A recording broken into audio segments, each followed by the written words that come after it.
Hola, yo soy Mayra Mora de La Verdad Bien Dicha y quiero traerte un tema hoy sobre la alabanza. Y tal vez lo que nos enseña la iglesia sobre alabanza generalmente ha sido que hay que cantar al Señor y todo es como en canción, no como de algo de corazón, sino que algo que le ponen a uno con letra y todo ya solo para repetir. Pero esa no es la alabanza realmente. La alabanza es algo del corazón, es algo espontáneo del corazón, pero que también adrede hacemos cuando reconocemos que el Dios que tenemos es el que merece toda la alabanza. Y cuando vemos y sabemos el poder que tiene la alabanza, con más ganas yo alabo al Señor.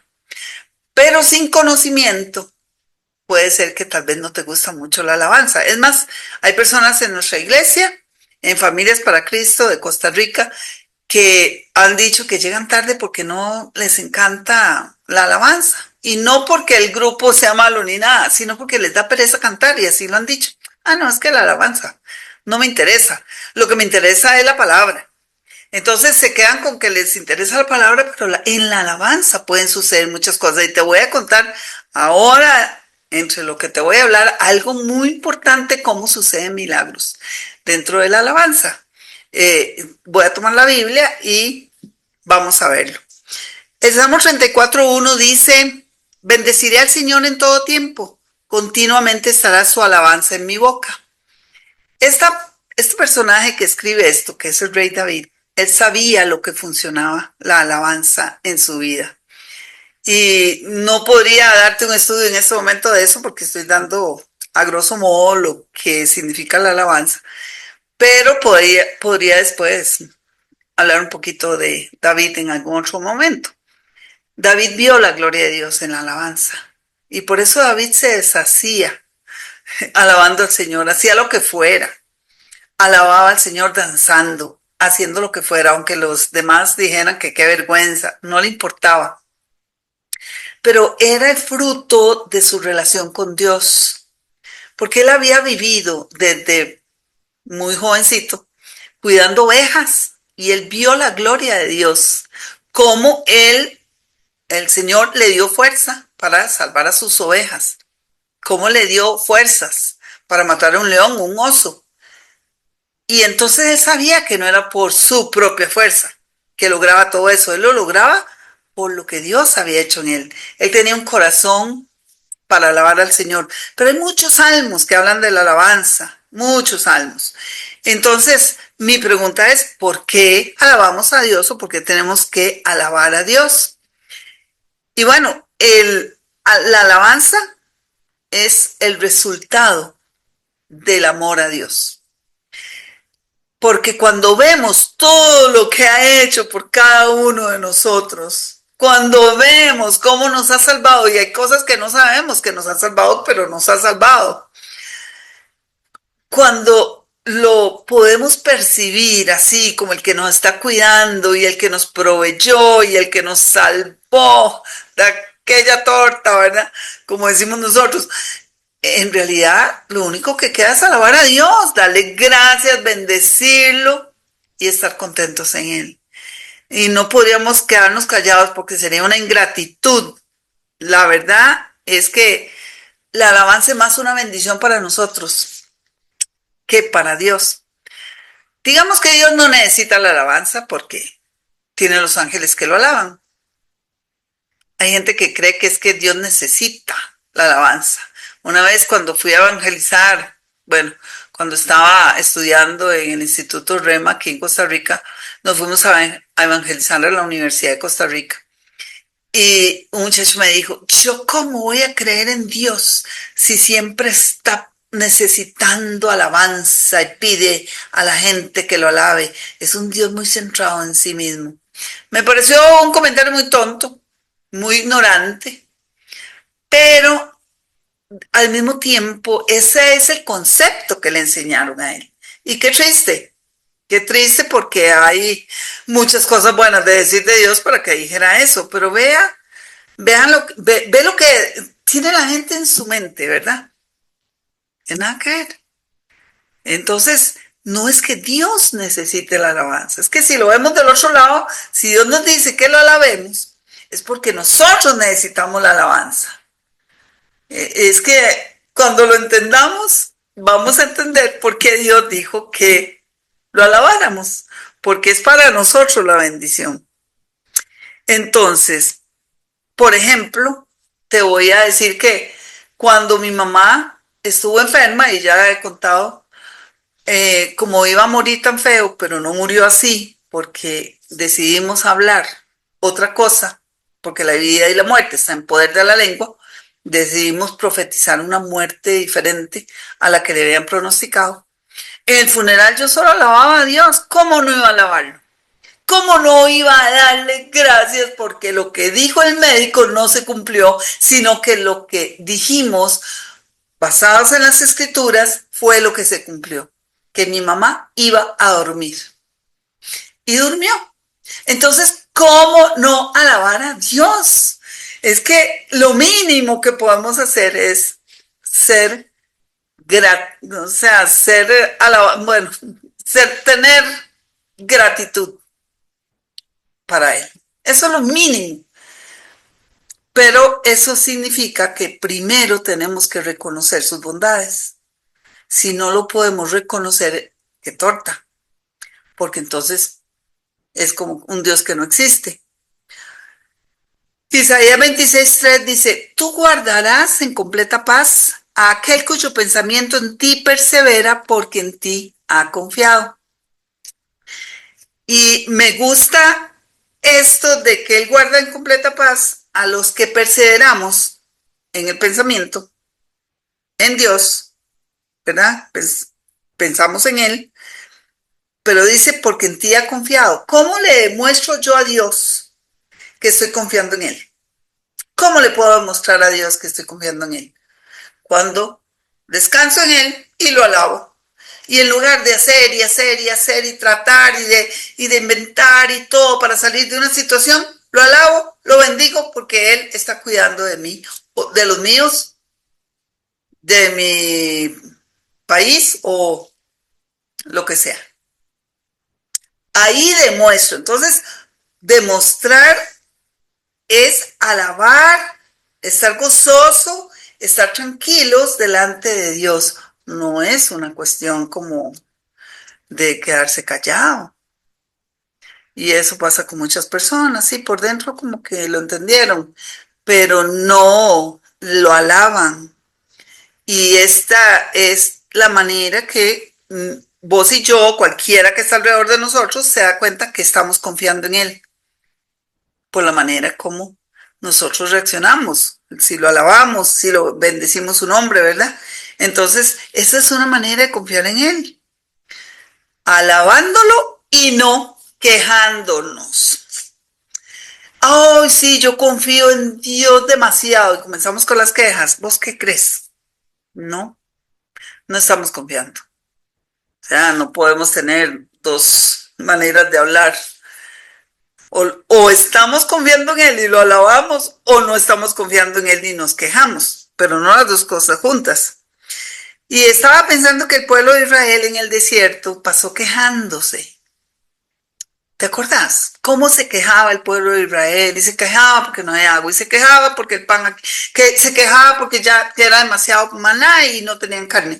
Se quejaban y se quejaban y se quejaban. Y se quejaron cuando mandaron a las 12 espías a reconocer el territorio de la tierra prometida y se quejaron porque dijeron que eran gigantes y que los iban a matar. Y se quejaron y se quejaron y se quejaron. ¿Y qué pasó? Que no entraron a la tierra prometida. Es que la queja es la voz de un alma desanimada. No puedo estar animado y al mismo tiempo quejándome. Entonces la voz del alma desanimada es la queja. Entonces cuando me quejo ya yo sé que estoy desanimada, que no estoy confiando en Dios. ¿Y qué pasa cuando no confío en Dios? ¿Qué pasó con el pueblo de Israel? Todos se murieron antes de entrar a la tierra prometida. Porque hablaron mal y es que la queja hace que uno hable mal. Por eso hay que cortarla. Hablaron mal y ellos mismos profetizaron muerte sobre sus propias vidas. Entonces, es como, ya sabemos, la queja, eso es lo que va a traer. Y esto me lleva a recordar que una vez, bueno, muchas veces de alguna manera he escuchado a doctores o a personas diciendo que la gente feliz es más sana, la gente triste es más enfermiza, la gente feliz o contenta es más sana, pero no necesariamente es gente que todo le va bien. No, la felicidad no tiene que ver con que nos vaya bien. La felicidad es simplemente la actitud hacia las circunstancias. Yo decido tener esta actitud hacia esta circunstancia que me queja en vez de morirme antes de la cuenta, en vez de quejarme, en vez de llorarle a todo mundo y que todo mundo me tenga lástima, ¿cierto? Entonces, hay un problema grave, ¿verdad? Que si estamos tristes podemos estar más enfermos o morir en el desierto como los israelitas. Pero es una decisión. Ya sabemos que es una decisión, todo es una decisión en esta vida. Gálatas 5:16 dice que vivamos en el espíritu y no satisfagamos los deseos de la carne. O sea que nos enfoquemos en el espíritu y como resultado no vamos a satisfacer los deseos de la carne. Los deseos de la carne es queja. El deseo de la carne es desánimo. Porque el deseo es el deseo de los 5 sentidos, hacer lo que sentimos. Si me siento triste, voy a expresarlo. Y hay muchos que he escuchado que dicen que hay que expresar nuestros sentimientos. Si estamos bravos, hay que enojarse. Si estamos tristes, hay que llorar. Eso es lo que dicen, pero eso no es lo que dice la Biblia. Dice que nos enfoquemos en el espíritu para no satisfacer los deseos de la carne, los deseos de los 5 sentidos, los deseos de las emociones. Entonces, creo que la alabanza nos ayuda a enfocarnos en el espíritu. Demasiado nos ayuda, porque entonces dejamos de pensar en el problema y gracias, Señor, te bendigo, te alabo por este día, qué bueno que amaneció hoy, hay cosas nuevas que voy a tener hoy, hay misericordias nuevas para estrenar hoy. Entonces se nos olvidó el problema. Y muchos nos hemos centrado en la carne para ver cómo la quitamos de en medio para caminar en el espíritu, pero la Biblia lo dice al revés. Primero nos centramos en el espíritu, nos enfocamos en el espíritu y como resultado no satisfacemos los deseos de la carne. Entonces, cuando estamos andando como en la carne, con cositas que no nos gustan, sabemos que estamos bravos, que estamos con queja, desanimados o lo que sea, ya sabemos cuál es la carne. No es gozo, no es amor, o sea, es lo contrario del fruto del espíritu: amor, gozo, paz, paciencia, benignidad, bondad, fe, mansedumbre y templanza. Lo contrario de eso es la carne.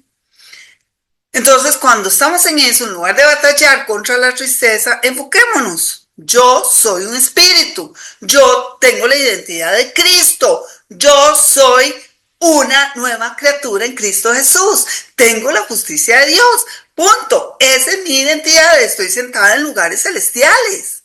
Entonces, todo lo demás se tiene que ir como resultado de haber entendido nuestra identidad en Cristo. Y esa alabanza nos ayuda a enfocarnos en el espíritu. Y le damos gracias a Dios por lo que ha hecho en nosotros, por nuestra identidad. Bendito sea el Señor. Y definitivamente hay muchos ejemplos en la Biblia, pero quiero hablarte de 2. Aparte del que te dije del pueblo de Israel, pero en 1 Reyes 19 pasa lo de Elías, que mató a un montón de profetas, y entonces andaban buscándolo porque Jezabel dijo que lo iba a matar, y el hombre se fue todo asustado, y en un momento dado lo encuentra el Señor y le dice: ¿qué haces aquí, Elías? Y le dice, esto es 1 Reyes 19:14. Él respondió: he sentido un vivo celo por el Señor Dios de los ejércitos, porque los hijos de Israel han abandonado tu pacto, han derribado tus altares y han matado a espada a tus profetas. yo solo he quedado y me buscan para quitarme la vida. Yo solo he quedado, dijo él. Yo solo he quedado. Eso es una mentira, pero ya te explico. El versículo 15 dice, y el Señor le dijo, ve, regresa por tu camino. Ok, estás tan desanimado que así, ¿cómo vas a servirme? Vea lo que le dice. Vaya, unge el rey de Siria y el rey de Israel y ungirás a Eliseo como profeta en tu lugar. De una vez. Bueno, es que eso es lo que dice la Biblia, ¿verdad? Que estamos hablando que los hijos de Israel, el pueblo de Israel se quejaba y ninguno llegó a la meta. Y ahora viene este hombre, se queja y miente y tampoco llega a más. Ya, vamos a usar a otro porque así no sirve para nada. El propósito de él se acabó con esa melancolía. Y digo que miente porque en el Primero de Reyes 18 se ve a Abdías diciéndole que él había escondido a 100 profetas de Dios en unas cuevas y que lo estaba alimentando con pan y agua.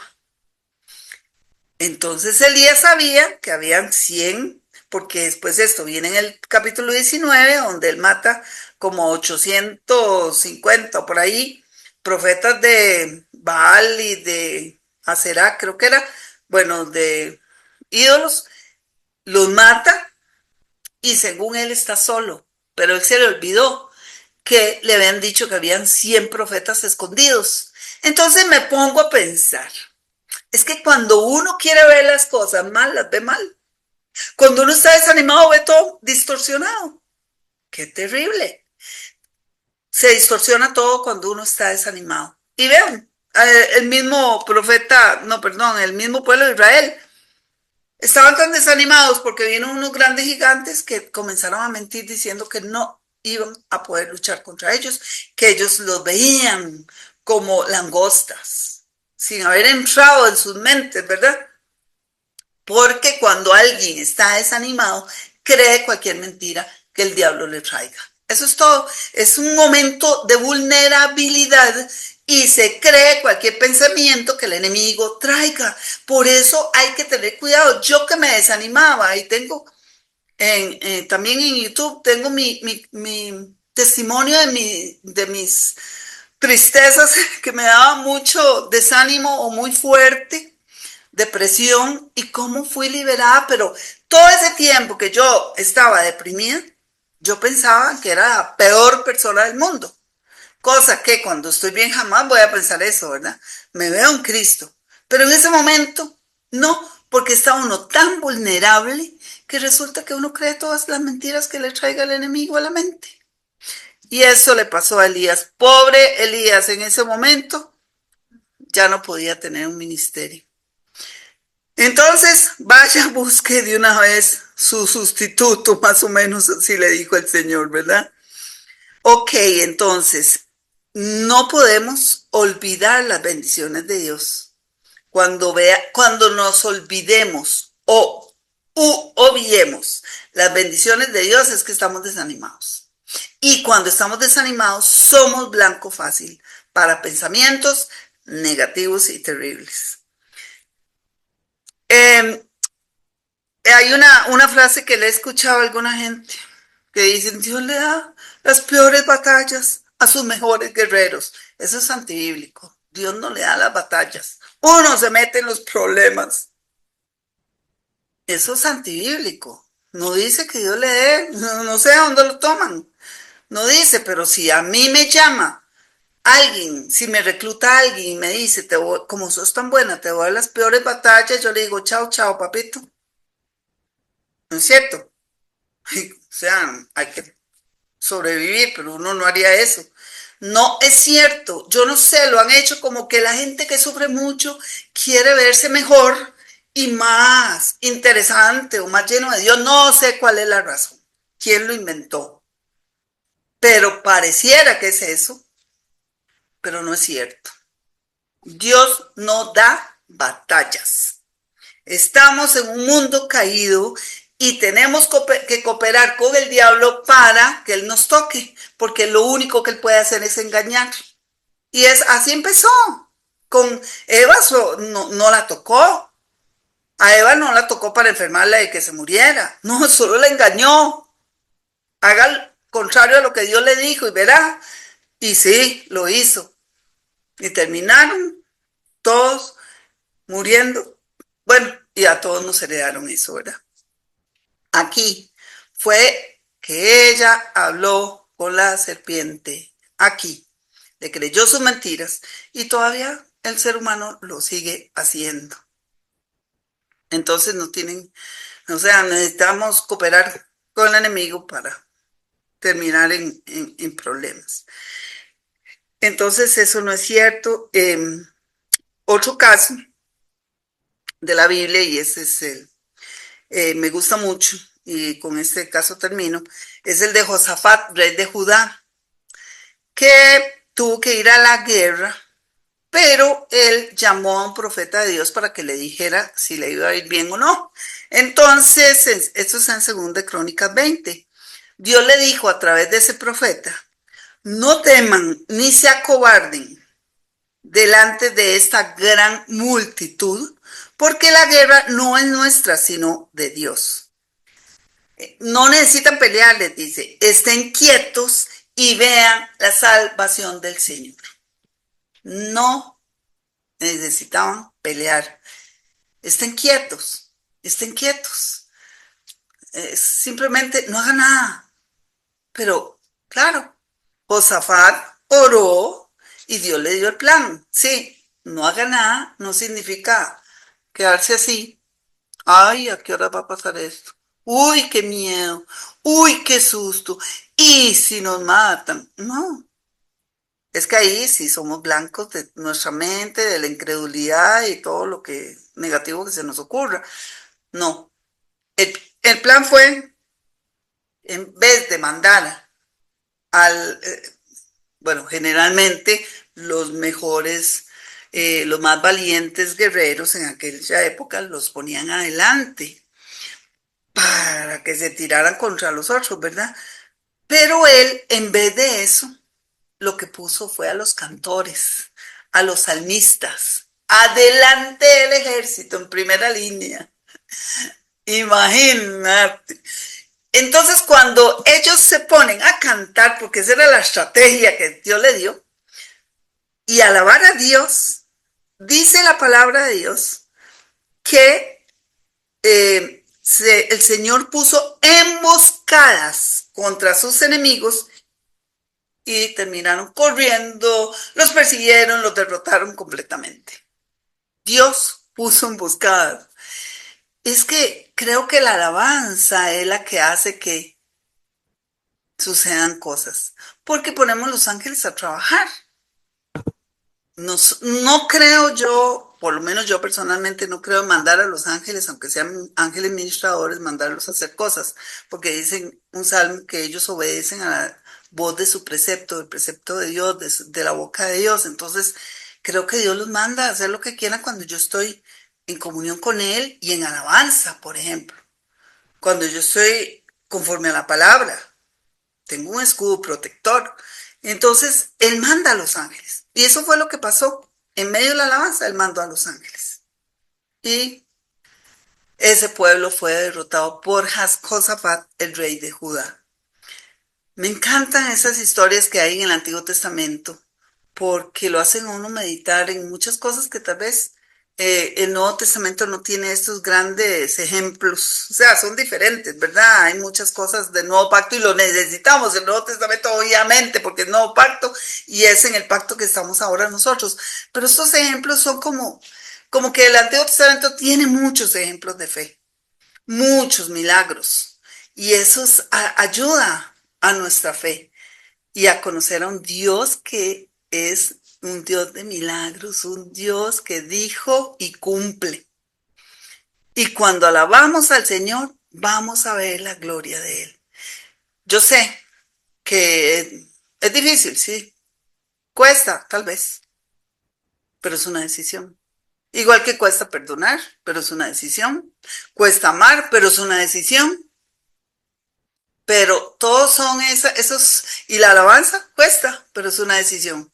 Y yo te digo que todas esas son armas espirituales contra el mal, sin tener que estar echando fuera al enemigo, porque de una vez ponen como una barrera delante de nosotros para que no nos toque ninguna mentira.